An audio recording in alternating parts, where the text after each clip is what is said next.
UK live Uttarakhand, जुनून सच दिखाने का।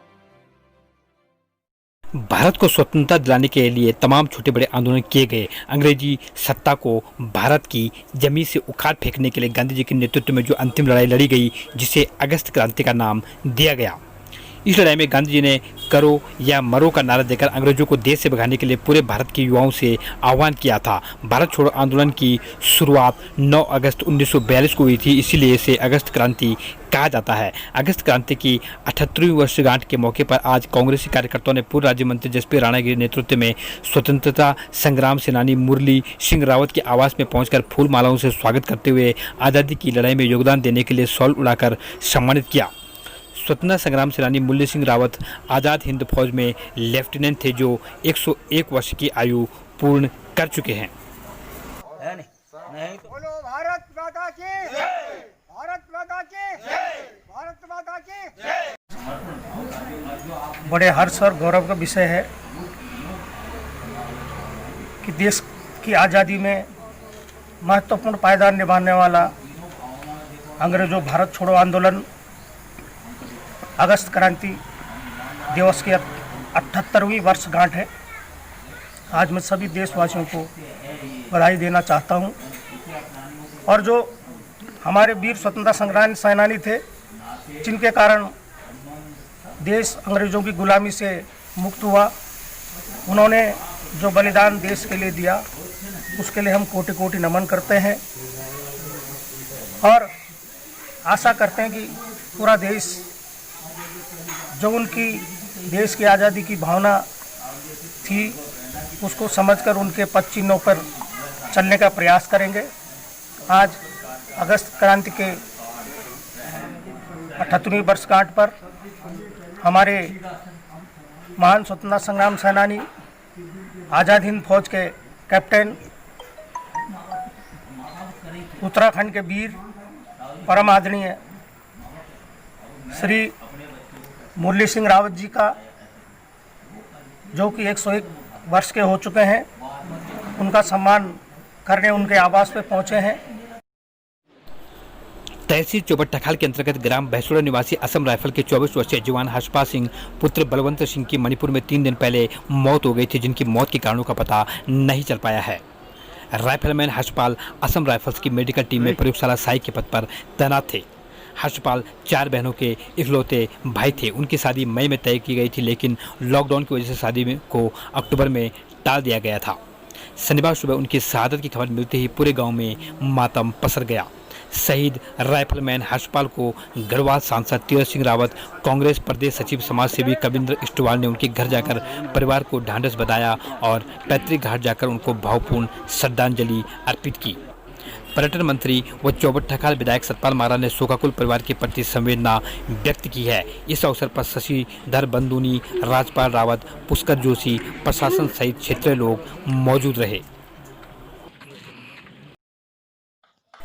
वैश्विक कोरोना महामारी ने उत्तराखंड के दूर दराज गाँव में भी अपनी दस्तक देनी शुरू कर दी है।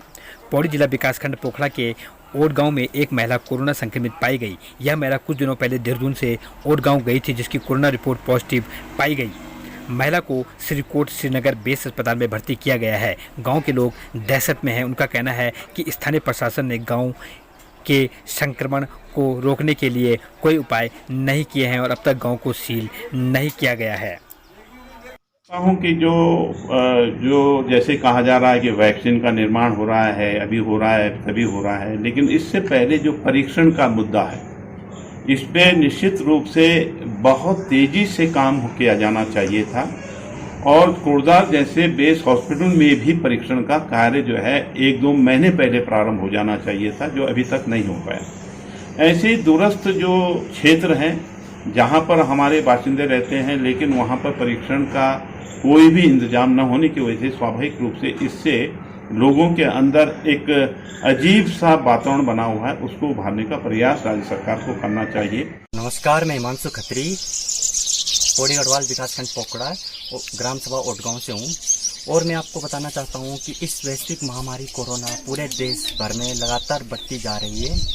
और जैसा कि एक महिला देहरादून से आई हुई थी हमारे गाँव में और पॉजिटिव पाई गई हुई है, अभी तक शासन प्रशासन द्वारा अभी तक कोई भी सुविधा दी नहीं गई है और मैं शासन प्रशासन से विनती करता हूँ कि जल्द से जल्द स्वास्थ्य विभाग या स्वास्थ्य टीम को जल्द से जल्द भेजे।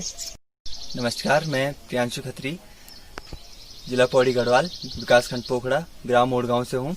और जैसे कि आप सभी को पता है, पूरे देश या पूरे विश्व भर में ये कोरोना वैश्विक महामारी फैली हुई है और इसके चलते हुए हमारे गांव में भी एक महिला कोरोना पॉजिटिव पाई गई है, जो कि देहरादून से आई थी और 3 या 4 दिन बाद उनकी रिपोर्ट आई कि जो पॉजिटिव थी और वो 3-4 दिन पहले बेस अस्पताल श्रीनगर में भेजे गए हैं और तब से गांव में कोई भी किसी भी प्रकार की मेडिकल सुविधा नहीं दी गई है, ना मेडिकल कोई टीम भेजी गई है। टिहरी में दुग्ध संघ के कर्मचारियों को पिछले 33 माह से सैलरी न मिलने पर कर्मचारियों ने आज कार्य बहिष्कार की घोषणा कर दी, जिस पर पूर्व मंत्री एवं जन एकता पार्टी के केंद्रीय अध्यक्ष दिनेश धने ने सरकार एवं टिहरी विधायक को इसका दोषी बताते हुए आरोप लगाए हैं। उनका कहना है कि सरकार ने जानबूझकर दुग्ध संघ के कर्मचारियों का वेतन रोक रखा है, जिस पर वर्तमान विधायक चुप्पी साधे बैठे हैं। देखिए, हमारे टिहरी जनपद में जो दुग्ध संघ है, उनके कर्मचारियों को 33 माह से उनको वेतन भुगतान नहीं किया गया और ये सरकार और इस सरकार के जो प्रतिनिधि है, टिहरी से जो विधायक हैं, जो कि रोज फेसबुक पे अपने पत्र के माध्यम से ये संदेश देने की कोशिश करते हैं कि मुख्यमंत्री जी मेरे खास हैं और जो मैं कहता हूँ मुख्यमंत्री जी करते हैं। तो क्या इनको ये समस्या नजर नहीं आई?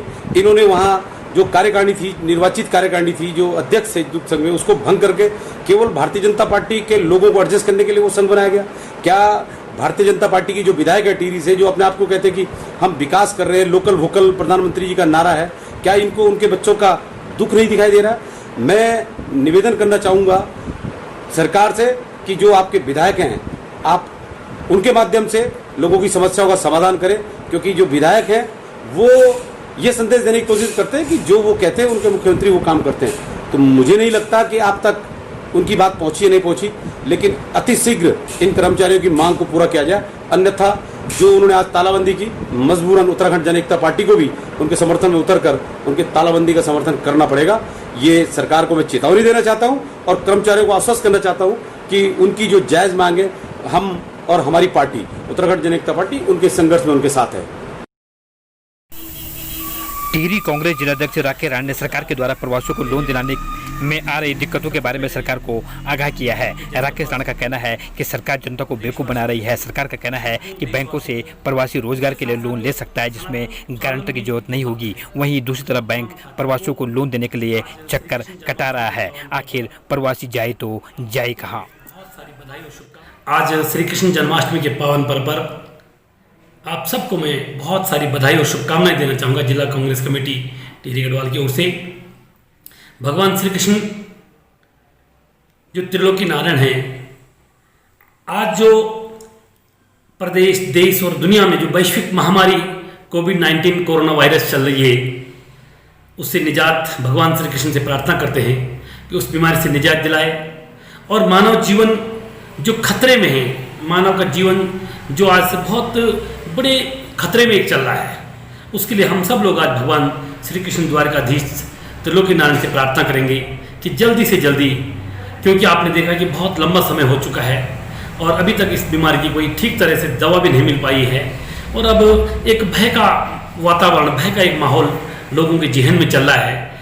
अभी भी आप देख रहे हैं कि लगातार प्रत्येक दिन पूरे देश में लगभग 50,000 की हेरफेर में पर डे अब नई केस आ रहे हैं और अब तक जो ऑथेंटिक जानकारी आज हमारे पास मिली है अभी कि पूरे देश में अभी तक जो मरने वालों की तादाद भी है वो भी 50,000 पार कर चुकी है। निश्चित तौर में अपने आप में एक बहुत बड़ी चिंता का विषय है। दूसरा आपका सवाल था कि सरकार ने जो प्रवासी, जिनका नाम सरकार ने दिया, जबकि प्रवासी वो लोग नहीं है, वो मूल निवासी है। उनमें टिहरी जनपद की मैं आपसे बात करूं तो टिहरी जनपद में वर्तमान समय में जो रजिस्ट्रेशन हुए, जो लोग घर आए, वो 62,000 लोग घर आए और सरकार ने उन सब नौजवान साथियों से वादा किया, खासकर उनमें होटल व्यवसाय से जुड़े हुए लोग हैं, पर्यटन व्यवसाय से जुड़े हुए लोग हैं, परिवहन व्यवसाय से जुड़े हुए लोग हैं और तमाम तरह के जो असंगठित क्षेत्रों के जो लोग हैं, जो कल कारखानों में भी काम करते हैं, वो लगभग 62,000 के लगभग लोग घर आए। सरकार ने कहा कि हम उन तमाम लोगों के लिए, जो नौजवान अपनी शैक्षिक योग्यता के आधार पर हो या टेक्निकल एक्सपर्ट जो उसका टेक्निकल हैंड है उसके आधार पर हो, अगर कुछ करना चाहता है तो हम उसको जो है बिना ब्याज के और बिना गारंटर के हम उसे कुछ लोन देना चाहते हैं और हम सब ने भी इसका स्वागत किया।